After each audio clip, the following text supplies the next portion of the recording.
మీ పిల్లలు రోజు వెళ్ళి దక్షిణామూర్తి ముందు ఒక్క 2 నిమిషాలు కూర్చుని మాట్లాడకుండా మౌనంగా ఇన్ని చూసి వెళ్ళిపోవడం అలవాటు చేసుకున్నారనుకోండి, జీవితంలో ఒక కీలకమైన మలుపులో ఆయన ఆదుకుంటాడు, ఆదుకుని గట్టెక్కించేస్తాడు. దక్షిణామూర్తి దక్షిణామూర్తే గొప్పది.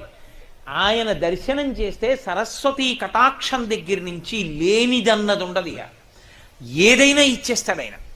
అంతటి పరబ్రహ్మం మీకేమి ఇవ్వలేదండి. ఇంకా లౌకికమైన కోర్కెల దగ్గర నుంచి మోక్షం వరకు ఇవ్వగలడు. కరతలామలకము, చేతిలో ఉసిరికై. దక్షిణామూర్తి స్తోత్రం చదువుకుంటే గురుగ్రహం శక్తి పొందేస్తుంది. రోజు ఒకసారి దక్షిణామూర్తి స్తోత్రం చదివారనుకోండి చాలు, అంతే. ఆడవనివ్వండి, మగనివ్వండి, పిల్లలవనివ్వండి, ప్రయోజకులు అవుతారు, చక్కగా ఉంటారు. ఏమి పెద్ద ఇబ్బంది పడిపోయి భయంకరమైన స్థితిలోకి వెళ్ళిపోకుండా కాపాడుతుంది దక్షిణామూర్తి స్తోత్రం.